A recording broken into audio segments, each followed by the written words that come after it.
Olá, meus queridos, sejam bem-vindos à nossa quinta e última aula. A última comigo, né? Porque vocês terão mais um pouquinho de direito tributário com o professor Sabag. Na aula de hoje, nós vamos finalizar a parte de impostos, como eu já esclareci no finalzinho da aula passada, e vamos trabalhar com o processo tributário. Bem, sobre impostos, falta verificar ainda um pouco sobre o ICMS. Na aula passada, nós vimos que o ICMS, tributo estadual e distrital, previsto lá no artigo 155, inciso 2 da nossa Constituição Federal, falamos sobre as suas 5 hipóteses de incidência tributária, quando que incide o ICMS, e também falamos sobre as 4 imunidades do ICMS, quando que não incidirá. As imunidades estão lá no artigo 155, parágrafo 2º, inciso 10 da Constituição Federal. Na aula de hoje, eu falarei sobre algumas características peculiares ao ICMS que também podem cair na primeira fase, porque já até caíram lá nas primeiras provas que a FGV fez, quando cobrava muito sobre o ICMS, e que pode cair muito bem novamente, porque é um imposto muito importante. Veja, o ICMS, ele respeita 2 princípios que são bem importantes, que são eles: o princípio da não cumulatividade e o princípio da seletividade.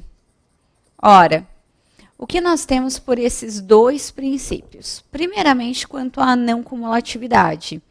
Dizer que um tributo é não cumulativo é dizer que eu posso compensar o que eu paguei na cadeia anterior com a cadeia posterior. Isso é ser não cumulativo. Esse é o conceito utilizado pelo Supremo Tribunal Federal. Por mais simples que possa parecer, é o que realmente significa a não cumulatividade. Eu compenso o que eu paguei na cadeia anterior com a cadeia posterior. Agora, o que significa isso, Josi? Eu não entendo. Quando você fala, compenso o que eu paguei na cadeia anterior com a cadeia posterior. Veja, é só você imaginar que uma mercadoria, até chegar a nós, consumidores finais, ela vai passar por diversas pessoas, porque é a revenda, revenda, revenda, revenda. Essas pessoas eu chamo de cadeia. E como o ICMS é um tributo indireto, lembram-se, ele vai sendo repassado o seu encargo financeiro para o próximo da cadeia. O que acontece? Se eu tenho, por exemplo, o nosso primeiro da cadeia, e ele pretende vender a mercadoria por R$100, incidindo 10% de ICMS, o que vai acontecer? Esse primeiro vai recolher R$10 para o Estado, ou Distrito Federal, conforme for, e vai repassar para o próximo da cadeia. Tá bem? Esse próximo da cadeia vai, na verdade, pagar R$110 por essa mercadoria, porque a mercadoria ele seria vendida por 100, mas como o primeiro recolheu R$10 de ICMS, então esses R$10 são repassados. Então chega para o segundo da cadeia por R$110. Esse segundo da cadeia vai olhar para a nota fiscal e vai dizer: opa, eu paguei R$110, mas a mercadoria me custou, na verdade, R$100. Esses R$10 eu paguei de ICMS. Então, o que ele faz? Ele abre uma conta crédito de R$10, porque ele diz: eu que paguei esse ICMS. E é verdade, é ele que suportou esse encargo financeiro. Então, ele abre essa conta crédito de R$10, e depois, quando ele vai vender para um terceiro da cadeia, o que acontece? Claro que ele vai embutir um novo valor. Ele não vai mais vender por 110 essa mercadoria. Ele vai querer vender por 150 para ganhar lá um dinheirinho. Ao vender por 150, incidirá novamente 10% de ICMS, porque eu tenho uma nova operação de circulação de mercadoria. 10% de 150, ele teria que recolher, então, R$15 de ICMS para o Estado. Mas como o ICMS é não cumulativo, o que ele vai fazer? Ele vai compensar o que foi pago na cadeia anterior com a próxima cadeia. Então, se ele teria que recolher R$15 e ele já recolheu 10, ele compensa e recolhe só a diferença, que é de R$ 5. Então, ele vai recolher só a diferença. Isso é ser um tributo não cumulativo. Eu compenso o que paguei na cadeia anterior com a cadeia posterior. Pois bem, quanto ao segundo princípio do ICMS, que diz ser ele seletivo, é que a tributação ela vai de acordo com a essencialidade do bem. De modo que quanto mais essencial for o bem, menor será a tributação. E quanto menos essencial for o bem, maior será a tributação. Isso é ser um tributo que segue a seletividade, a tributação de acordo com a essencialidade do produto. O cuidado que devemos ter, que é pegadinha de provas de concurso e também aqui na FGV, OAB, é que o ICMS, ele pode ser seletivo. Dizer que ele pode ser seletivo significa dizer que não é obrigatória a seletividade no ICMS, que é uma seletividade facultativa. Então, o ICMS pode ser seletivo, ok. E pode, então, ter a tributação de acordo com a essencialidade do bem. Não é obrigatório, pode ser, ok. Qual que é a pegadinha? O ICMS deve ser seletivo. Falso. O ICMS pode ser seletivo, certo? Pois bem, o que mais que eu preciso saber sobre o ICMS? Para o ICMS, nós temos ainda que observar que cabe à resolução do Senado Federal fixar as suas alíquotas mínimas e máximas. Então, cabe à resolução do Senado Federal fixar as alíquotas mínimas e máximas referente ao ICMS. Agora sim, fim sobre o ICMS. É isso de mais importante que eu preciso saber sobre esse imposto. Passamos agora para a análise do terceiro e último imposto estadual distrital, que é o IPVA. O IPVA, ele tem previsão no artigo 155, parágrafo, deixa eu colocar primeiro o inciso 3 da Constituição Federal e também o parágrafo 6º da nossa Constituição Federal. O IPVA é o imposto sobre a propriedade de veículos automotores. Só que cuidado porque o IPVA ele só incidirá sobre a propriedade de veículos automotores terrestres. Não incide IPVA, por enquanto, sobre embarcações e nem sobre aeronaves. É apenas sobre veículos terrestres. E por que isso é importante ressaltar? Porque é muito comum termos como pegadinha de prova de concurso também, perguntando se o IPVA incidirá sobre embarcações e aeronaves, em que pese também serem veículos automotores. Mas o entendimento é do Supremo Tribunal Federal, que o IPVA só incidirá sobre veículos terrestres. Tem-se aqui uma interpretação histórica, uma vez que o IPVA ele veio substituindo a antiga TRU, Taxa Rodoviária Única. Como a TRU era cobrada só de veículos terrestres, então esse foi o entendimento do Supremo, que o IPVA só incidirá sobre veículos terrestres. O IPVA ele tem uma característica bem bacana que temos que saber para a prova, com relação às suas alíquotas. Veja, as alíquotas do IPVA, lá nos termos do artigo 155, parágrafo 6º da Constituição Federal, elas terão a fixação das alíquotas mínimas também por resolução do Senado Federal. Então, observe, aqui no IPVA eu digo que a resolução do Senado Federal vai fixar as alíquotas mínimas do IPVA. Agora que nós comentamos já sobre os 3 impostos estaduais, o que você deve se atentar é o seguinte: a resolução do Senado Federal ela só vai mexer nas alíquotas dos impostos estaduais. Ela não vai mexer nas alíquotas dos demais impostos. Mas, quando eu te falei sobre o ITCMD, eu disse, cabe à resolução do Senado Federal fixar as alíquotas máximas do ITCMD. Agora, quando eu mencionei sobre o ICMS, eu disse, cabe à resolução do Senado Federal fixar as alíquotas mínimas e máximas do ICMS. E agora, ao finalizar os estudos dos impostos estaduais e distritais, eu digo, para o IPVA, cabe à resolução do Senado Federal fixar as alíquotas mínimas do IPVA. E é claro que a pegadinha vai vir aqui para te confundir. Resolução do Senado Federal vai fixar as alíquotas máximas do IPVA? Não. Resolução do Senado Federal irá fixar as alíquotas mínimas do IPVA. Além disso, o artigo 155, parágrafo 6º, inciso 2 da Constituição Federal, determina que o IPVA poderá ter alíquotas, veja, diferenciadas. Alíquotas diferenciadas em razão do tipo e utilização do veículo. Como assim, Josi?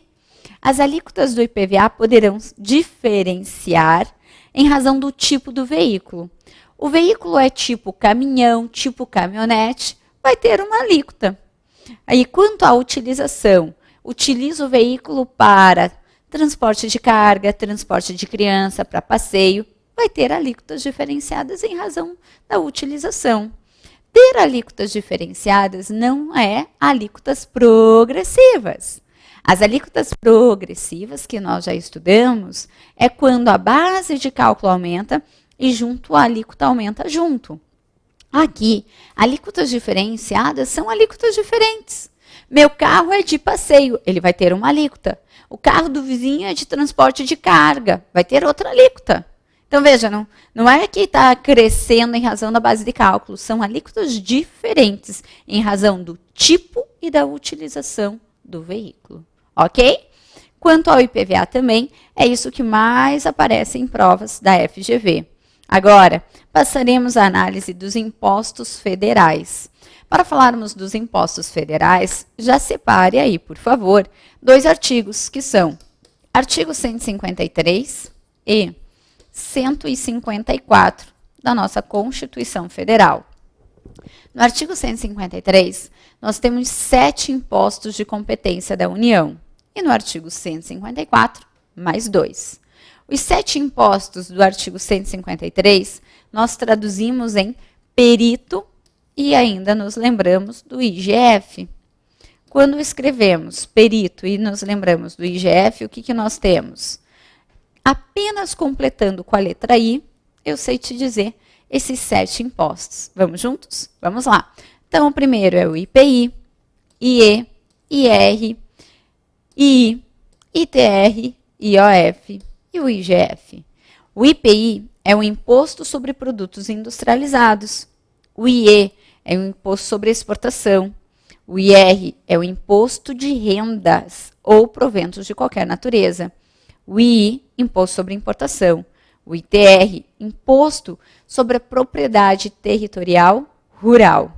O IOF é o Imposto sobre Operações Financeiras. E o IGF é o Imposto sobre Grandes Fortunas. Lá no artigo 154, nós temos os outros 2 impostos que também são de competência da União, que são o Imposto Residual e o Imposto Extraordinário Guerra. Pois bem, para falarmos sobre os impostos federais, eu já vou buscar aqui 3 impostos para trabalhar com eles juntos. Por quê? Porque as características que são cobradas na primeira fase são as mesmas desses 3 impostos. Estou falando sobre o II, IE e o IOF. Esses 3 impostos, quando aparecem na prova, são cobradas, como eu te disse, as características que lhes são comuns. Claro, o imposto sobre importação, o nome já diz, vai incidir quando houver uma importação. O imposto sobre exportação, quando houver uma exportação.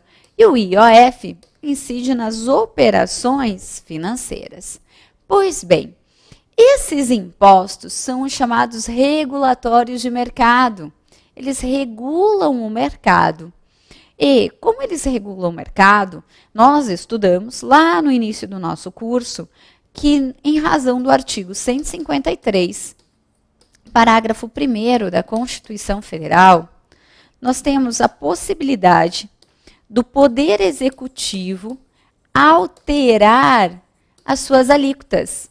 E essas alíquotas poderão ser alteradas por meio de decreto. Então, o Poder Executivo, que não faz lei, ele pode se valer do decreto para alterar as alíquotas do I, IE e IOF. E quando nós falamos em alterar, alterar é modificar. E modificar é tanto para menos quanto para mais. Logo, com relação ao I, IE e IOF, o Poder Executivo, ele pode, por meio de decreto, inclusive majorar as suas alíquotas. E a segunda característica desses impostos aqui é que, mesmo que sejam majorados esses tributos, eles não precisarão respeitar a anterioridade do exercício e nem mesmo a anterioridade nonagesimal. Como assim, Josi? Nós vimos que a regra do nosso ordenamento é que toda vez que um tributo for instituído ou majorado, ele só vai poder ser cobrado lá no próximo exercício, e desde que transcorridos mais de 90 dias, a contar da data da publicação da lei que instituiu ou majorou o tributo. Mas existem algumas exceções, que mesmo sendo instituídos ou majorados, não precisarão respeitar o próximo exercício nem 90 dias, de modo que poderão ser cobrados imediatamente. É justamente o que acontece com o II, IE e o IOF.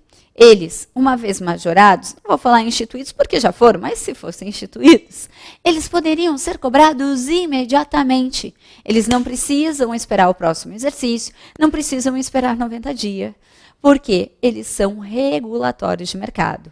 Essas duas características são as que caem na nossa prova da OAB. Então, é isso que nós temos para falar sobre esses 3 impostos federais que regulam o mercado. Ô, Josi, e quanto ao IPI, que também é regulatório de mercado, por que você não trabalha com ele junto? Veja, bem lembrado, o IPI, que é o Imposto sobre Produtos Industrializados, ele também é um regulatório de mercado. Mas o que acontece aqui quanto ao IPI? O IPI, ele apresenta muitas características semelhantes aos amigos dele, né? O I, IE e IOF, que são regulatórios de mercado. Mas tem uma situação distinta. Como assim? O que é parecido com o I, IE e IOF é que também nos termos do artigo 153, parágrafo 1º da nossa Constituição Federal, o Poder Executivo poderá alterar as alíquotas do IPI, de modo, então, que também pode se valer o Poder Executivo de um decreto para, inclusive, majorar as alíquotas do IPI. Lembrando-se, é claro, que sempre desde que respeitados os limites e condições previstos em lei, certo? Agora, o IPI, diferentemente do I, IE e IOF, uma vez majorado, ele não poderá ser cobrado imediatamente. O IPI, ele não precisará respeitar a anterioridade do exercício, mas, no entanto, deverá respeitar 90 dias. Como assim, Josi? Caso o IPI seja majorado, eu não precisarei aguardar o próximo exercício financeiro para cobrá-lo, o ano seguinte. Mas, diferente do I, IE e IOF, que eu posso cobrá-los imediatamente, no caso do IPI, eu terei que respeitar 90 dias. Eu espero 90 dias, então aí sim poderei cobrar o IPI. Veja, o IPI, ele só respeita a anterioridade nonagesimal, certo? Pois muito bem. Além disso, eu tenho ainda que saber sobre o IPI 2 questões bem importantes que podem aparecer na nossa prova. Aliás, diga-se de passagem que no exame 24, uma dessas questões apareceu. Aí você começa a perceber como é fácil tributário em segunda fase. É não, gente? É sim. Ora, o IPI, guarde, ele não incide sobre produtos destinados ao exterior. Olha que maravilha! Quando eu falo que o IPI não vai incidir sobre produtos destinados ao exterior? O que já vem na tua cabeça? Claro, óbvio. Vamos estimular a exportação. Então, anote aí. O IPI não incidirá sobre produtos industrializados destinados ao exterior. Mas agora, ele incidirá sobre a importação de produtos industrializados. Sim, sim. O IPI incide sobre produtos industrializados importados. E aí é aquilo que nós falamos já na aula passada. Se você tiver que chutar se um tributo incide ou não incide na exportação, chuta aqui, não incide. Se você tiver que chutar se o tributo incide ou não incide na importação, chuta aqui, incide. E o IPI incide na importação de produtos industrializados. Inclusive, se for uma pessoa física que importar um bem para o seu próprio consumo. Veja, se a pessoa física importa um carro, ela terá sim que pagar o IPI sobre esse carro importado. Essa foi a pergunta, foi a segunda pergunta, desculpe, foi a terceira pergunta do exame 24, segunda fase. Dizia, o sujeito importou um carro para uso próprio, ele vai ter que recolher o ICMS importação? Sim, vimos na aula passada que o ICMS incide na importação, mesmo para quem não é contribuinte habitual. E a letra B perguntava, ele vai ter que recolher o IPI na importação? E o que o candidato diz? Sim, tem que pagar o IPI na importação, porque todo mundo que importar paga o ICMS na importação e o IPI na importação, mesmo que não seja contribuinte habitual, mesmo que esteja importando um produto para uso próprio. Certo? Essa era a pergunta. Mole, né, gente? Mole, mole, mole. E o que mais que eu preciso saber sobre o IPI? O IPI, ele também segue os dois princípios da não cumulatividade e da seletividade. Quando falamos sobre a não cumulatividade, disse a vocês, não cumulativo é poder compensar o que foi pago na cadeia anterior com a cadeia posterior. O IPI também é não cumulativo. Agora, e ser seletivo, você já sabe, é a tributação de acordo com a essencialidade do bem. De modo que quanto mais essencial for o bem, menor será a tributação. Quanto menos essencial for o bem, maior será a tributação. No caso do IPI, guarde, o IPI deve ser seletivo. A seletividade no IPI, ela é obrigatória. Enquanto lá no ICMS, que acabamos de observar, a seletividade é facultativa, no IPI ela é obrigatória.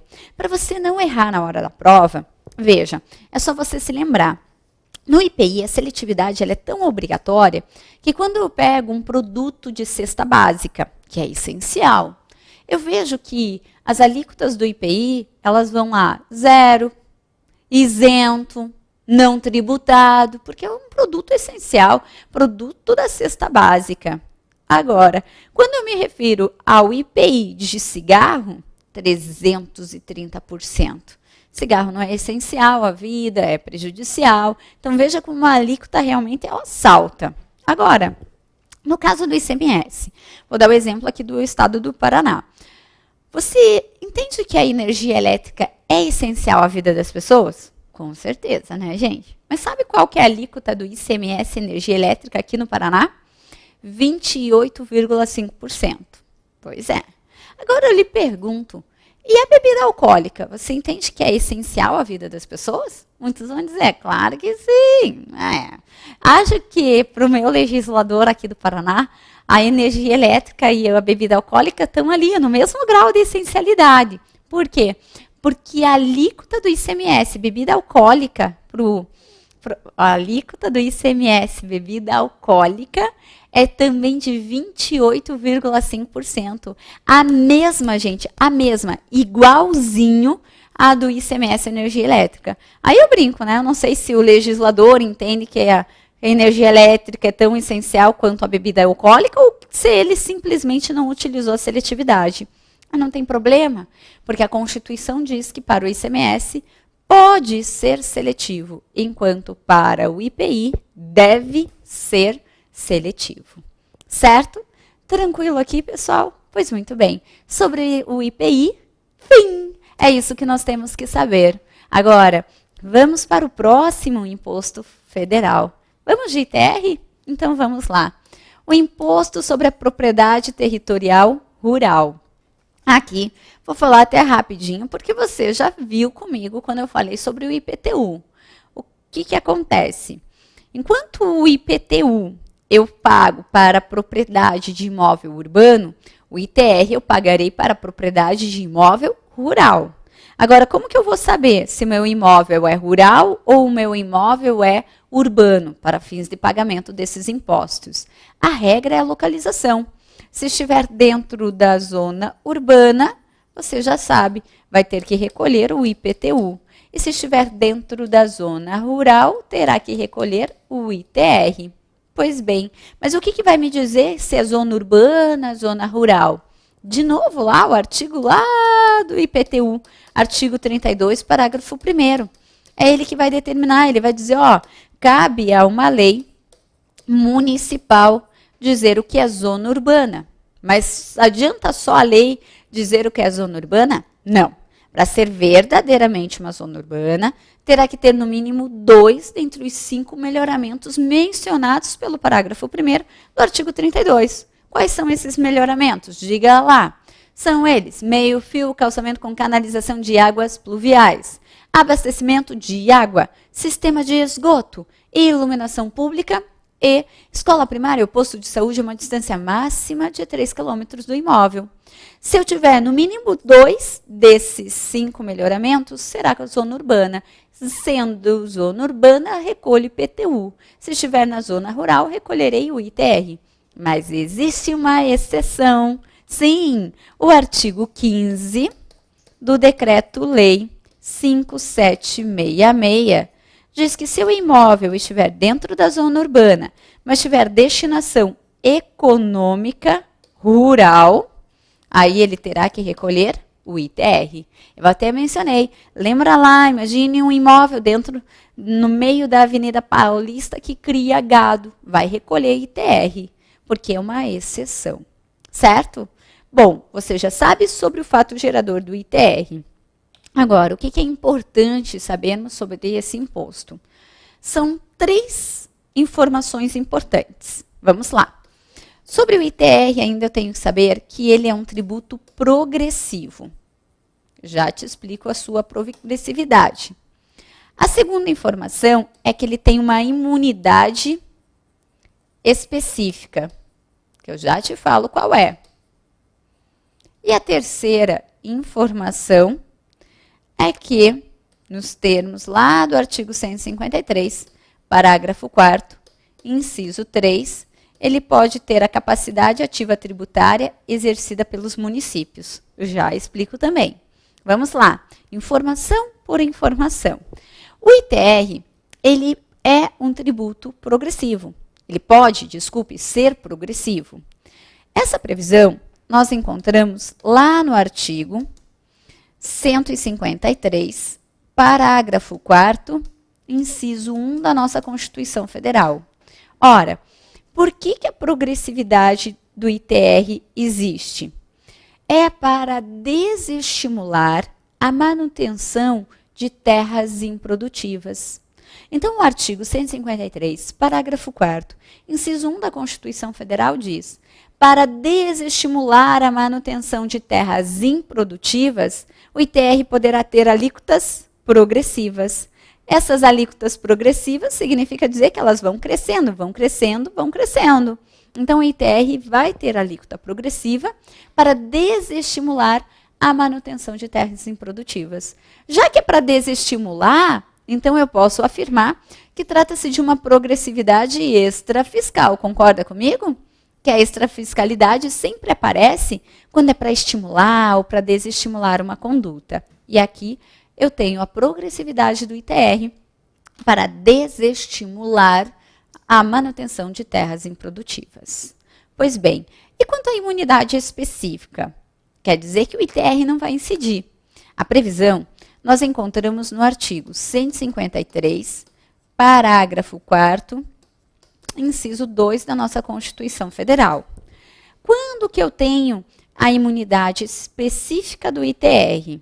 De acordo com o artigo 153, parágrafo 4º, inciso 2 da Constituição Federal, não incide o ITR sobre pequenas glebas, definidas em lei, é claro, desde que quem as explore não tenha outro imóvel.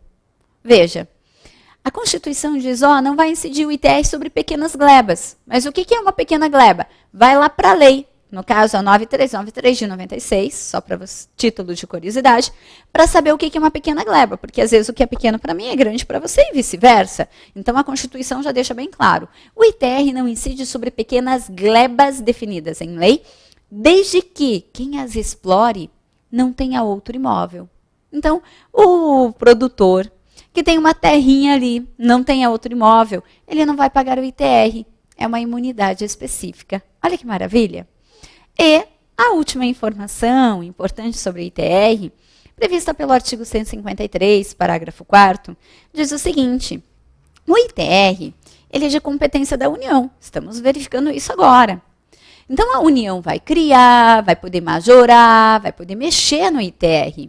Mas a chamada capacidade ativa tributária, o que é mesmo, Josi, a capacidade ativa tributária? São aquelas atribuições de arrecadar um tributo, fiscalizar o tributo. Essas atribuições, ela pode ser exercida pelo município.